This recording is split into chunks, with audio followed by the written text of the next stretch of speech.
There are a number of processes which lead one to wonder exactly who was the first person who thought that this was a good idea. To that list, which includes but is not limited to domesticating wolves, eating a little bit of poison now so you can eat a lot of poison later, inhaling burning plant matter, and eating fermented cow juice, I humbly submit this recipe.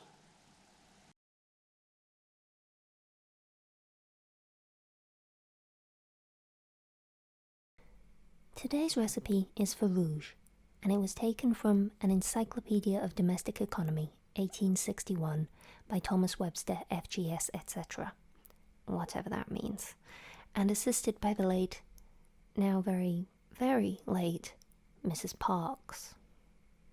At some point, remind me to read you the whole title of this book, because by God, in the 1800s, title pages were really title pages. I mean, the title page did back then what the back of the book does now. Oof. Anyway, in theory, this recipe should be pretty simple. We're taking the colour out of safflower petals and just putting it into talcum powder instead. The recipe runs as follows. The most common kind of rouge is produced from the colouring matter of the safflower, Carthamus tinctorius. The flowers are digested in a weak solution of carbonate of soda, which extracts the colour.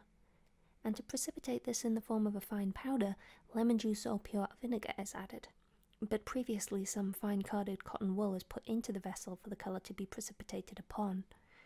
The cotton is then washed in cold water to separate some yellow colouring particles, and a fresh solution of carbonate of soda is poured upon it to take up the colour, now of a pure red. The colour is then precipitated again, by more acid, upon a layer of finely powdered talc, and afterwards it must be triturated with a few drops of olive oil to give it smoothness and fatness. The fineness of the talc and the proportions of the colouring matter occasion the difference in the price of the article. So, safflower into sodium carbonate, safflower out of sodium carbonate, cotton wool into sodium carbonate, lemon juice into sodium carbonate, cotton wool out of sodium carbonate and lemon juice, cotton wool into water, cotton wool into fresh sodium carbonate, cotton wool out of fresh sodium carbonate, lemon juice into sodium carbonate, talc into lemon juice and sodium carbonate, and then add olive oil. I'm not going to pretend that I didn't have to have a couple of goes at this recipe. The first attempt was what I can only describe as an unmitigated disaster, and the second was not much better. The third attempt I didn't record at all, which is a pity because you can imagine the level of excitement which occasioned this message to my husband, and the fourth attempt is what I'm going to show you now. To begin with, I soaked my safflower in a solution of sodium carbonate overnight to really give it time to maturate. I separated the petals off using a sieve and a couple of layers of muslin, then I took the resultant liquid and filled it with cotton balls. Lemon juice wasn't really cutting it, so I made up a solution of citric acid and added that over the cotton balls instead. And they did it! They turned pink! I mean, the recipe says red, but I'll take what I can get. So after rinsing the cotton wool in water, I was left with a sort of cherry blossom pink, which is pretty badass. But now I need to get that colour out of the cotton wool and into my talcum powder, which is, by the way, plain unscented talc because I didn't want to risk some kind of reaction with perfume. So the cotton wool goes back into a fresh solution of sodium carbonate, which very disappointingly turns a sort of yellowy colour. But this liquid needs to be red, and the way to do that seems to be by adding acid to the bowl. So here we go. Oh man, I was so excited by this. I even put some white paper under the bowl to show the colour change up better. And all the bubbles. Not really what I call pure red though. But never mind, we soldier on. And in goes the talc.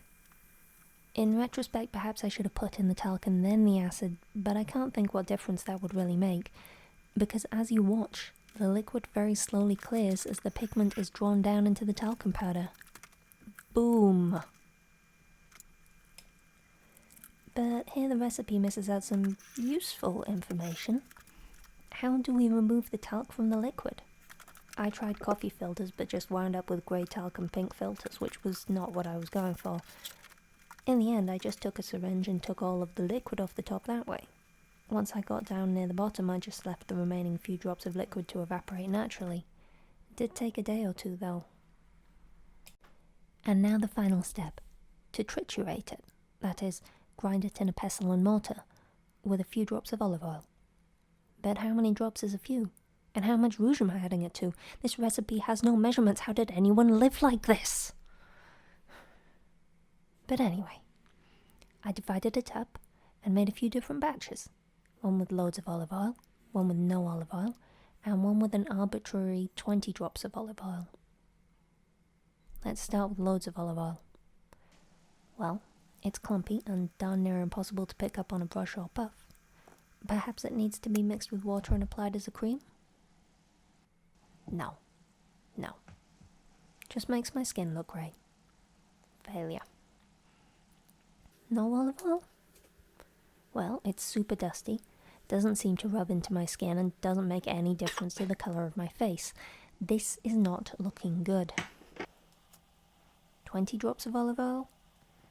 I'd say that's pretty much identical to no olive oil. Heck, all I've succeeded at doing here is getting talcum powder all down me. Is there meant to be some kind of foundation layer under this for the rouge to stick to? I honestly don't know. This book, and a lot of ones I've read from about the same period, are not big on makeup. Makeup has gone in and out of style over the ages, sometimes being considered sophisticated and sometimes being considered the hallmark of prostitutes and loose women.